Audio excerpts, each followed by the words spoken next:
Bueno, y me enorgullece presentarles a mi siguiente invitado, que es nada menos que Stanley G. Moreno. Él es uno de los grandes defensores del medio ambiente. Don Stanley, como siempre, un placer recibirte aquí en Next Noticias. Y el tema de cajón, es decir, alguien que ha estado observando el medio ambiente nacional desde hace tanto tiempo, pues nos vamos a enfrentar cada vez a veranos más largos y más secos. Bienvenido como siempre. ¿Y qué podemos hacer para revertirlo? Gracias, Fernando, por invitarme. Un placer. Y poder compartir con la audiencia inquietudes, ¿no? El tema ambiental yo comencé a trabajarlo casi por casualidad, como muchas cosas del destino, en el año 70. 50 años, que se dice mal y pronto. Yo creo que muchos de los que nos escuchan no habían nacido entonces, ¿no? Y tal vez ni sus padres. Pero la primera vez que me enfrento al tema, el dilema entre el bosque, los suelos, las aguas, los ríos, fue en Tonosí. Me tocó hacer el estudio de la pobreza en Tonosí y en esta conversación con los campesinos había una palabra casi que hubiera sido latín, contundente, y decían ellos que se habían venido y ahora se estaban yendo porque se acabaron los montes y ahora no había agua y los suelos se estaban erosionando. Esa palabra, el profesor Gastesoro después me abrió las puertas de la editorial universitaria y saqué el libro cuando se acaban los montes. Sí, basado en ese dicho casi romano de los campesinos de Azuero, de la relación, sin un sentido lo decían a como ellos lo veían, pero sin muchas veces entender la relación lluvias, bosques, suelos, sedimentación de las quebradas de los ríos y en verano que se secaban los ríos. Pero el Tonosí, que es un área tan particular, como uno tiene ese río Tonosí que pues ha movido el pueblo entero varias veces, anega todo ese área y que tenga veranos tan secos que uno no puede creer lo que 4 o 5 meses después puede pasar ahí. Sí. Pero cuando uno aplica, luego se nos vino, pongamos, quizás la audiencia no se acuerde, pero tuvimos una corriente del Niño. En los 80. Hemos tenido varias, pero el uso de la palabra la corriente del niño, la corriente de la niña, no era un término que se utilizaba. Calentamiento global. Yo la primera vez, pongamos, que me enteré que el Caribe estaba subiendo en Colón, fue cuando publiqué un libro que se llamaba Agonía de la Naturaleza con el doctor Jaime Espinosa González del IDIAP, un toxicólogo, había hecho su doctorado en Alemania.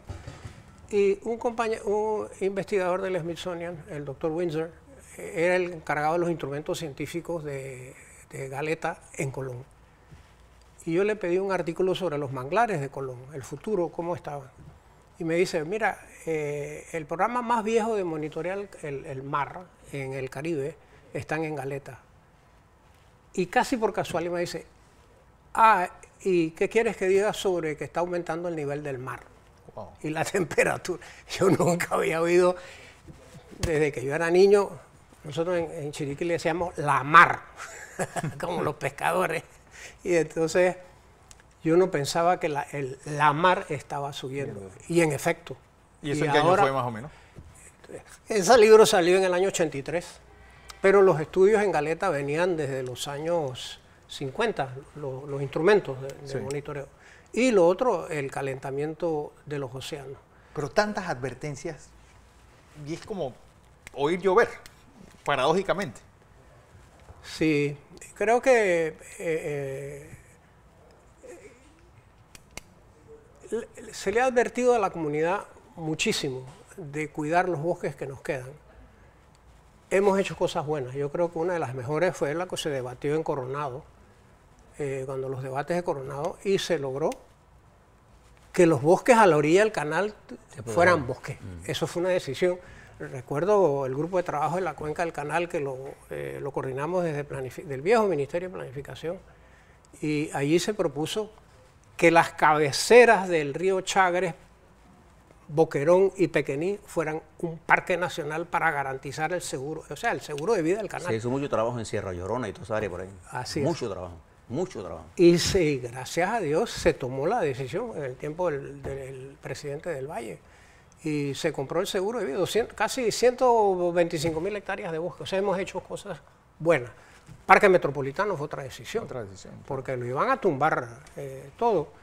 Sin embargo, nos quedan las luchas, como la costa abajo de Colón, con lo que está pasando allá con la devastación de... Sierra Llorona, ¿no?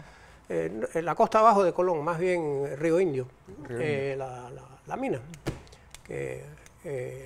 Esa devastación y la carretera, lo que era la parte más lluviosa del istmo, que es la vertiente del Caribe, esa carretera, es probable que las tierras estén ya acaparadas y comience la expansión del frente ganadero. Y los únicos quizás que la logren parar serán los nobes, allá llegando a Boca del Toro. Así que estamos ante desafíos. Hemos hecho cosas buenas, pero quedan otras por hacer. José. No puedo dejar de aprovechar tu presencia aquí para que nuestra audiencia, de un hombre que ha hecho mucho estudio, tiene mucha experiencia, ha hablado con gente en el mundo de lo que está pasando en términos de los cambios que se están produciendo en el clima producto de la actividad humana, porque toda actividad humana genera afectación, toda. Bien. ¿Tú crees que realmente estamos frente a un gran desafío con los cambios climáticos que se están produciendo? Porque la gente dice, bueno, eso nunca va a llegar, pero, por ejemplo, te he escuchado a ti decir, en el área de Gunayala, nuestras islas están desapareciendo. Sí. O sea, ¿existe realmente la necesidad de atender esto y a qué velocidad? Sí, Isabel, mira, la naturaleza tiene formas de hablarle a uno. Y pongamos los pescadores. Yo estuve 20 años a cargo del laboratorio marino de Galeta en Colón. Y había que cuidar los arrecifes.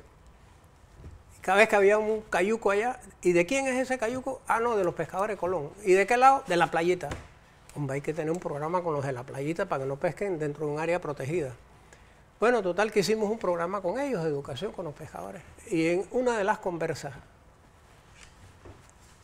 al fondo se veía como a 100 metros mar adentro un poste. Y le pregunto yo al más viejo de los pescadores, oiga, ¿y ese poste que está metido en el agua allá qué es? Ah, no, allá llegaba la tierra antes. Ese era un poste de luz de este barrio. Y todo eso ha caminado la mar, dice, todo eso. En otra ocasión me gusta mucho Punta Burica, que se lo recomiendo a los panameños. Tienen que conocer Punta Burica porque eso fue una isla que nació por allá por las Galápagos y se estrelló contra el istmo y hizo que surgiera el volcán Barú. Y tiene estas capas fantásticas geológicas. Y cuando uno habla con los pescadores y les preguntan, sobre todo los mayores, ¿dónde estaba antes la playa?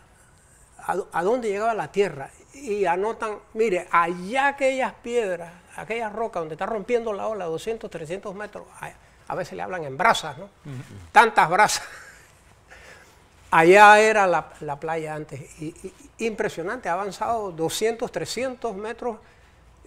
Yo quisiera que algunos estudiantes, y ha sido muy difícil, interesarlos en que hagamos un estudio entrevistando a los pescadores de ambas costas, de las islas, de las comunidades a la orilla de la mar, cuánto ha avanzado en este siglo que ha pasado la mar.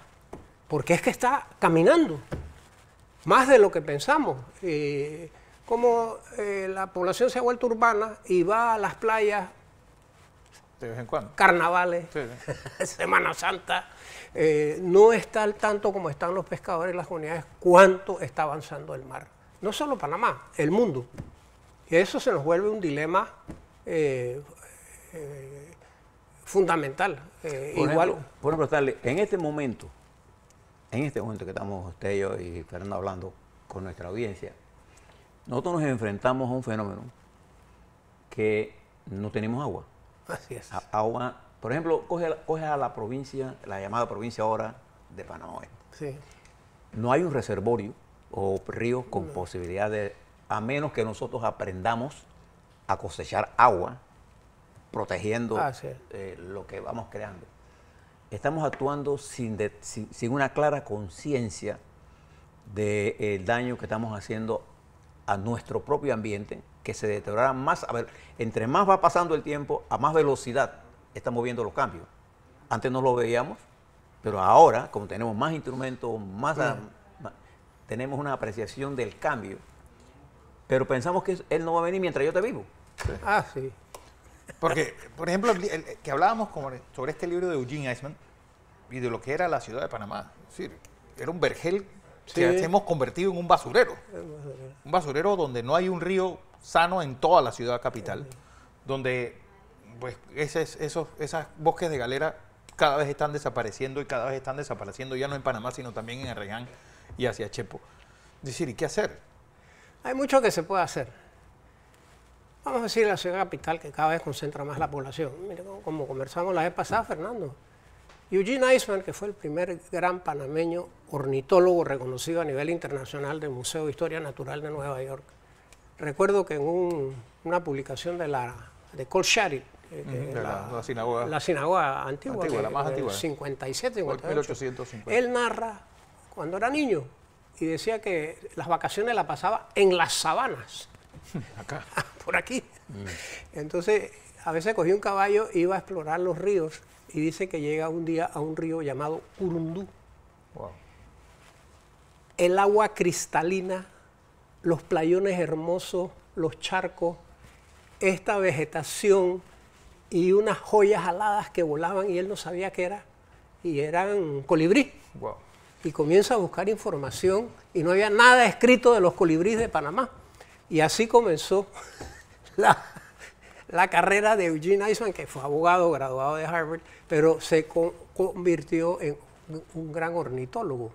Y hay varias especies nombradas por él, pero la descripción que él hace de los ríos de las afueras de Panamá, el Matías Hernández, el Curundú, el Juan Díaz, eran ríos hermosos. Y en todas las ciudades, vamos a decir David, está el río David, estaba el charco. A la villa. El río La Villa. Entonces, ¿dónde iba la gente de los pueblos? El Mamoní. El Mamoní, a bañarse a los ríos. Hoy los ríos, la gente no va a bañarse en los ríos porque son basureros y en los años 30, 40, 50 decidimos que las aguas servidas de las ciudades Tenían que tirarse al mar y había que tirarlas a los ríos. Entonces, un par de cosas. Todas las ciudades cabeceras de provincia tienen que salvar sus ríos, ya sea Aguadulce, Penonomé, Santiago, David, y eso le toca a la ciudad. No esperen que el gobierno lo haga, no lo va a hacer. No lo va a hacer. Es la ciudadanía motivada, movilizada a salvar los ríos. Y entre esas cosas, unir nuevamente, y en este libro, el doctor Wedmore tomó miles de fotos de Panamá a lo largo de años. Y él le gustaba tomar, el gran ornitólogo. ¿Y dónde llegaban las aves? A los ríos, a las ciénegas. Y hay fotos que él toma de Azuero, de Parita, el río Parita, pongamos. Es el año 47, 48, 1940. Y hay carretas. Estaban buscando agua para ir a llevar al pueblo para vender. Y uno ve que es marzo, abril, y el agua del río Parita llegaba a la mitad de las ruedas de madera, la gente bañando los caballos, y el agua en marzo, abril le daba a los caballos, aquí, como se dice, a la verja. Pues, y a la orilla del río Parita, estos bosques de galerías preciosos. Entonces uno se pregunta, miren cómo era el río Parita, y así para los ríos que él fotografió, desde Darién hasta Chiriquí. Yo le hablo, por ejemplo, del río Santa María. Yo estudié en la Escuela Nacional de Agricultura por allá por los años 60. El río Santa María era majestuoso. Así majestuoso, esa es la palabra. Así es. Ese es un río en peligro. Así es. El río La Villa es un río en peligro. Es un río de peligro. El río de Mamoní, En Chepo. en Chepo, es un río en peligro. En peligro, de que nos vamos a quedar sin el Sin ese agua. río. Entonces, tenemos un problema además que se está produciendo una profundización de la capa freática, es decir, para conseguir agua de las capas de abajo uno tiene que bajar más en pozos que antes, Sí. que ahora. Ahora es mucho más difícil. Sí. Entonces todo eso está ocurriendo, como ocurre en el tiempo, uno no mira, como tenemos solo nos interesa la velocidad de cambio tecnológico de iPhone es de 2-3 años, la velocidad de cambio de la naturaleza es más lenta, pero se está produciendo. El próximo iPhone. Sí. Bueno, hay algo interesante porque el doctor Stanley G. Cado Moreno pues tiene este maravilloso libro, El hombre que hablaba con las piedras, que me parece la vida Me de acabo de hombre, regalar de Robert Stewart es maravillosa. El hombre que tal vez el primer gran geólogo que llega a Panamá. Sí, fue el primer geólogo permanente del Canal de Panamá, que curiosamente quería ser teólogo. ¿Qué fue que hizo los estudios del puente? Él fue el que decidió dónde iba el Puente de las Américas. Así que cada vez que crucen el Puente de las Américas, recuérdense de Robert Stewart, el que quería ser teólogo, pero quedó siendo geólogo. Él descubrió las minas de cobre de Cerro Colorado, hizo los estudios para establecer él fue el que hizo los estudios para la hidroeléctrica de La Yeguada. La narrativa que él hace de La Yeguada, allá por los años 50, es preciosa. Yo tuve la gran fortuna que el hijo fue la de él... primera hidroeléctrica que hizo Panamá. Sí, así era de 7 megawatts. El gobierno le pidió también que hiciera un estudio de los volcanes de Panamá. Y él descubre que había 525 volcanes, en lo que llama en inglés clusters, ¿no? Agrupamientos, ¿no? En Barú, entre Chiriquí, Tolé y Veraguas, acá, y el más cercano al canal acá por el agrupamiento volcánico del Valle de Antón. El Valle de Antón. Exacto. Bueno, Stanley G. Cado, como siempre un placer tenerte aquí. Stanley G. Cado Moreno con nosotros. Hay que tenerlo varias horas. Sí, varias horas. Son conversaciones que deberían pues, no tener límite. Con gusto, con gusto.